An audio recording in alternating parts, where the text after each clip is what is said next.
want to hear myself speaking, but yeah, it is what it is. But all right, man. I am going to react to another Wolfgang CW, the worst parents of cartoon, the worst cartoon parents part 2. So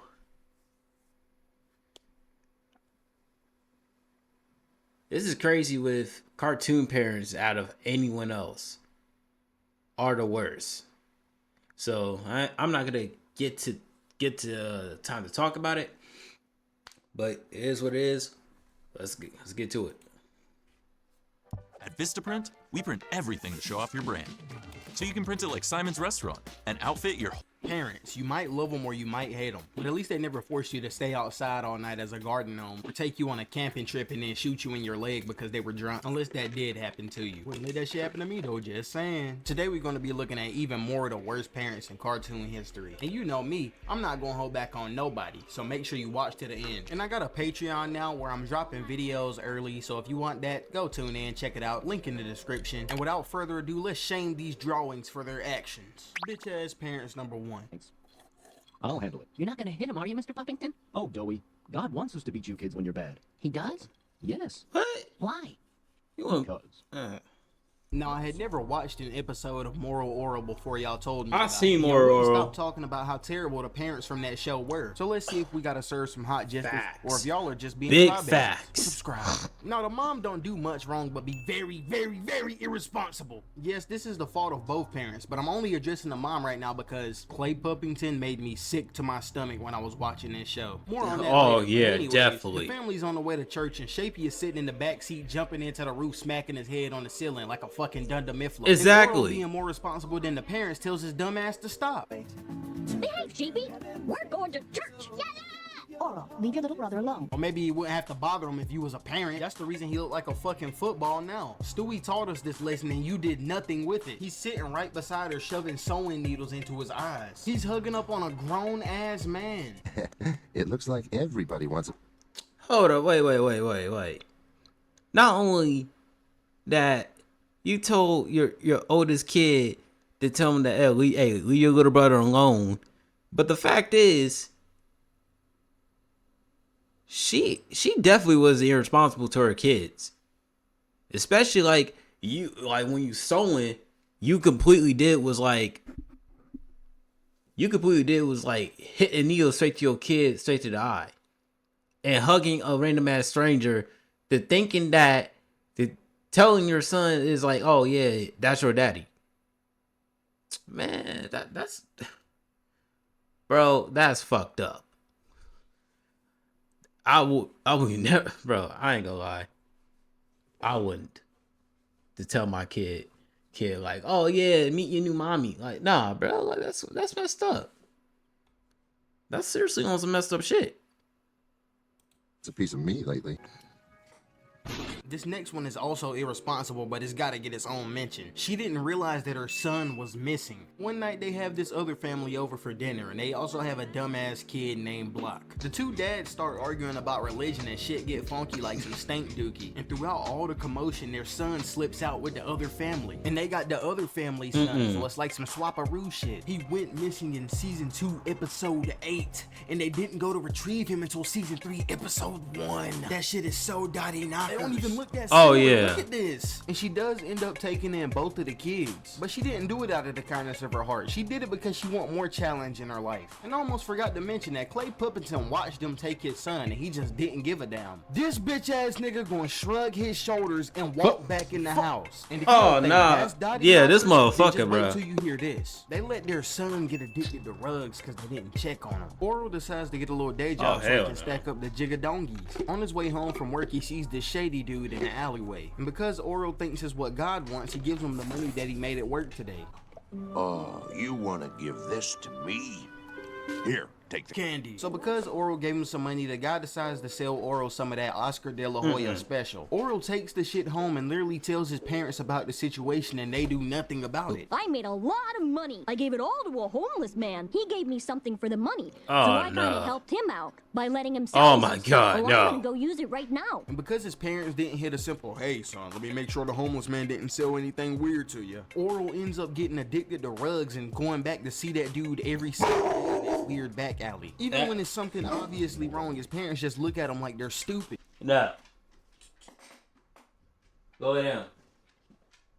Go ahead. Yep. Go. Go ahead. I don't know why you barking up. I don't know why you barking at somebody at the door.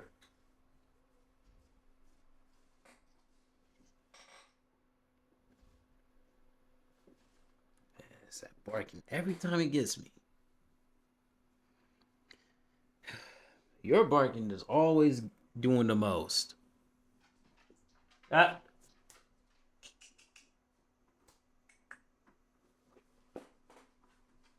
No barking.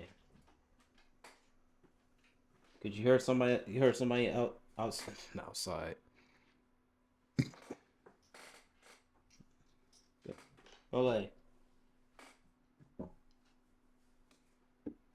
All right, where was I? Even Shapey can tell something's wrong, and he shoves sewing needles in his eyes. Wait! It's more. It's time to talk about Clay Puppington. Now earlier I said that Clay Puppington made me sick to my stomach, and that was because of one thing. The camping trip episode. This entire episode has everything you need to say that he's one of the worst parents in cartoon history. This shit made me uncomfortable. It wasn't funny, there was no music in the background or anything, it was just really dark. So what happened in this big episode that was facts. so bad? Well, to start off, he shoots a dog for no reason in front of his son. Why, I'm gonna shoot that rabbit, of course. Dad, that's not a rabbit. It's someone's hunting dog.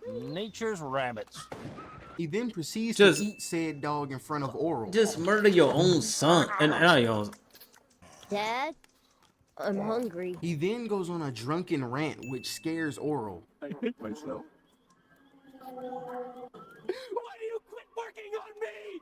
She always fools me, Oral. I'll make things better, dear. Drink me, put me inside you. I'm great. And she chokes me just like every other whore out there. He then begins to degrade Oral and disregard his feelings about him being drunk. Nothing but whine like a lady in a flowery sissy skirt and attractive high heels about my drinking. Oh, hell no. Because you become a bad person when you drink. Oh, I do I? This a type of dad where like you so disappointed in the nigga, like you would actually just put hands on him while he drunk, just slap the shit out of him. He then proceeds to shoot his son in the leg and blame it on him. Bonus. Don't butt me. Dad. What the fuck? Oh nah, bro. Oh nah.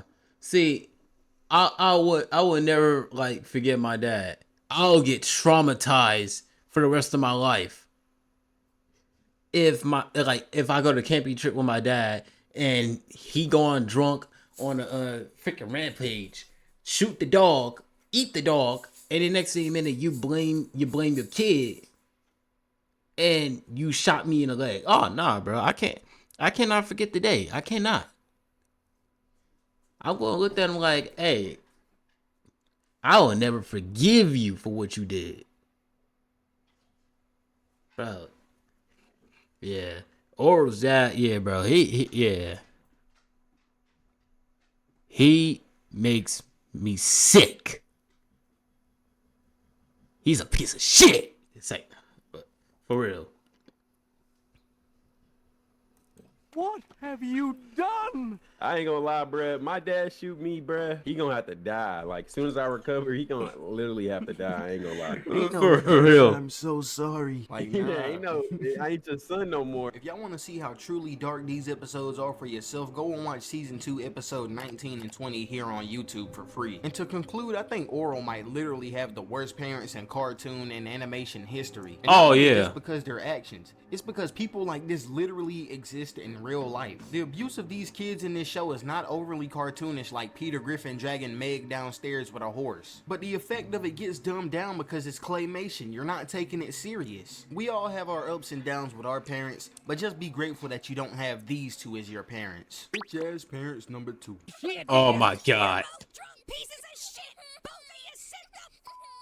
Kenny's parents are objectively the worst ones in South Park. It's going to be super easy to serve justice to these two drunk fucks, so let's get into it. Comment your favorite animal if you made it this far. First of all, they're financially irresponsible. And no, I'm not saying big they're bad facts. parents because they're poor. But because they are poor, they shouldn't be buying things like Zaza or Vaga. Since they're already poor, that's money that can be spent on getting their kids some new clothes. Oh yeah.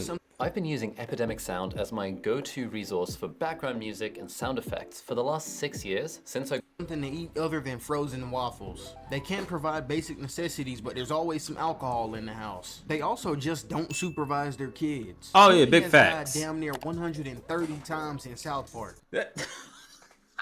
Oh shit. Like, hey, he's not lying about that. Bro, Kenny always die in every single episode. Like, all the time. But the fact is, like, bro, I feel bad for Kenny because like, he got a shitty parents.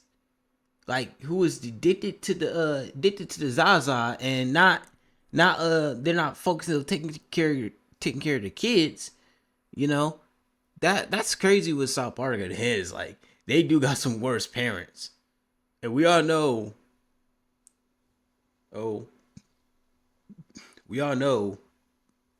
they do got worse parents in South Park. Including Kenny's parents. They up there too. But let's get dark for a second. It's confirmed that every time Kenny dies, he's reborn as a different baby. That means that his parents' terrible supervision caused 126 kids to die. That means all of these Kenny deaths were a different kid dying. You might say it's a stretch, but that means that they're mass murderers. Really think about it. They also got their kids sent to foster care. It's no secret that Kenny's family is a group of dysfunctional rednecks. They always having hootenannies and hoedowns and shit. And during one of their redneck rampages, the police bust in and take the kids. Down on the ground. Let's go. Let's move. No, my babies. Don't take my babies. They take her babies and they put them in this weird ass foster care. Oh home. my the only god. thing they're allowed to drink is fucking weak ass Dr. Pepper. They be spraying the kids with Dr. Pepper from a Dr. Oh Pepper. yeah, that is torture. This is fucking torture. This is a way better home. They're also terrible role models. It's implied that Kenny's older brother is a drunk just like his dad. Bad enough to fight me, you little shit. Yeah, 'cause you're a drunk piece of shit, Dad. You're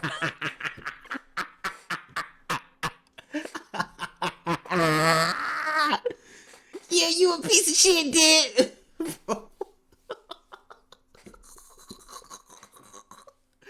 Oh, hey, he was not lying about the brother, bro. Like, I don't know what the brother can do, like, during, like, when he's around with his dad, you know what I'm saying? But, it's crazy when it's crazy, like, did he try to become like his dad with doing all the addictions and stuff? And it, like, he just like want to fight his dad so badly. Like, hey, you'd be like, hey, fuck you, Dad. I want you to fight me because you nothing but a deadbeat. Like, bro, hey, yo, chill with that. Oh my god, bro. This is wild. This is absolutely wild right here. drunk pieces of shit. Police sit the fuck down. Oh, I wonder where he learned to be a drunk piece of shit from. I really just never understood these two. Kenny's dad blames everyone except himself for his family's poorness. And Kenny's mom would rather keep breeding drunk redneck children than leaving. And it's just little shit that pissed me off about them. Like the fact that he got a fucking chain hanging from his pants, but he can't even afford food. To conclude, Oh, yeah. Kenny's family is just a generic drunken redneck family. Yeah, it's sad, but it's not much more to it. Oh, than yeah, that. And yeah, Kenny big himself facts. has never really been directly abused. So I guess you could say they're not as bad as other cartoon parents. parents, but by no means are they good parents either. And no child should have to go through this, and I'm sure that the repercussions from all this trauma will affect Kenny when he's older. Oh yeah, big facts for sure. Jealous parents number 3. Let's Oh get my this over God. with because I'm sick of talking about this bald fucking his weak ass family. And he doesn't have cancer. I know my character look like a blue goblin, but I'm not a monster. His parents just shave his head bald every fucking day for some reason. And everybody knows the problem with Caillou's parents. They're enablers. He has temper tantrums about the smallest things, and he don't even get as much as a stern talking to. Oh yeah. Caillou's low testosterone father again indulged Caillou's tantrum, clearly trying to raise a sociopath. You know it's bad when Family Guy's talking about your show's parents. In my previous video, we talked about how Caillou pinched his little sister Rosie right after she got home from the hospital. And the way his dad reacts should let you know everything you need to. Why did you do that to Rosie? This nigga talking about why. So what if Caillou provided you a reason, would it be okay? I don't know, Dad. I just don't like the way that bitch was looking at me. I guess that's fair, son. What do you mean why? There's no valid reason on earth to pinch a newborn. And I could go through and find all the examples of them enabling Caillou, but it's useless. It's the same shit every episode with this family. Oh yeah. Rosie smashed the track. It took our cars. Please give Caillou back his cars. Like, he could have at least told her to not do it again. Don't even get me started on the time that his mom stripped Rosie of a shirt just because Caillou was being a little whiny bitch about it. And then he didn't even end up wearing the shirt. And when Caillou grows up to be Lex Luthor, all y'all that's in the comments that's like, oh, he's just 4 years old, I don't want to hear nothing from y'all. And to conclude with this bald brat for the final time, I don't see how some people... I ain't gonna lie. When I was a kid watching Caillou, it's like he was like a good kid. You know what I'm saying? But like growing up now, like looking back at it, like yeah, Caillou was a spoiled brat. And his parents is just like, they don't like get on their kids that much. They just like looked at them. You know what I'm saying? It was just like, why would you pitch your sister? Like, or don't do that. It just, bro, it's just crazy with the parents though. I mean, like, they could just get on Caillou the most because he's definitely a spoiled brat on that show. I stopped watching Caillou a long ass time ago, cause I just know, yeah, he was nothing more than a spoiled bastard. That's what he is. Will try to defend his behavior just cause he's 4. Temper tantrums every once in a while is normal, but Caillou is constantly crying about every single thing. And if his parents keep allowing this shit, Caillou will grow up to be trash, nothing but trash. Hey, but I guess he's just a kid that's 4 and each day he grows some more. Yeah, sure. So apparently Doofenshmirtz got some bitch ass parents. I came here and did an interview with him. Don't mind the shit going on in the background. Doofenshmirtz told me some redonkadonk shit about these two, so we finna serve some hot justice. Comment your favorite drink if you made it this far. First of all, they somehow didn't show up to his birth. The day of my actual birth, both of my parents failed to show up. How is that even possible? The mom would have been doped up to hell and back. Not to mention she would have been in so much pain from pushing Doofenshmirtz out of her wazoo. Look at this crazy ass dome shape. Toucan snout ass nigga. They also forced him to throw his own 5th birthday party. By the age of 5, I was forced to throw my own surprise party. Yeah, bro, that's fucked up. Count Wolfgang, Betty the She-Boar, Rasputin, and the Lice Twins. Okay. This is really so sad. He had Lice Twins at his 5th birthday party. And he knew their names too. They also forced him to stay outside all night just as a garden gnome. Oh yeah, that. So oh my god, that's messed up. From a tender age, my father decided that it would be me. All through the cold night, as the Spitzenhound howled. But it gets a bit more bonkers than that. They disowned their son and made him be raised by ocelots. Basically, my parents told me I was that's being fucked raised up by too. ocelots. The point is, now we're gonna quick fire some reasons since there's so many. Disowning him because he wouldn't jump off of a diving board. Naming a dog their only son. And forcing him to wear skirts because they thought they were gonna have a girl. And to conclude, it's no wonder that he grew up to become a supervillain. With a life like this, you can't just become a regular citizen. Anyone who gets raised by ocelots is allowed allowed to become a supervillain in my book. Alright, here we are at the end of another short ass video. The reason for this is time. I just don't have enough of it. But if y'all keep showing love, I'll be able to do YouTube full time, and then I can make longer videos. But Yeah, I'm just gonna go ahead and same. announce it here. I'm gonna be taking like a 2-week break so I can actually have a backlog of longer videos to upload. The Worst Parents will end at part 3. The final part is gonna be like 20 minutes or something, and I'm gonna just talk about like every single parent that y'all are talking about. I see every comment, I promise. The Beats is by Racha. The Discord and Patreon is into the... Yeah, I ain't gonna lie. With Duchesner family, bro, yeah, they are the worst. That's crazy. Like, you know what's crazy? Like, watching Phineas and Ferb. It's like, how do you give birth to your kid and doesn't show up? That right there is impossible. Like, I can't blame Duchesner for what he's going through. I can't, bro. It's kind of makes sense that he had to deal with his parents all of his life. And you know what's crazy with their parents is they always favoritism their other kid. What's that kid's name? What's his brother's name?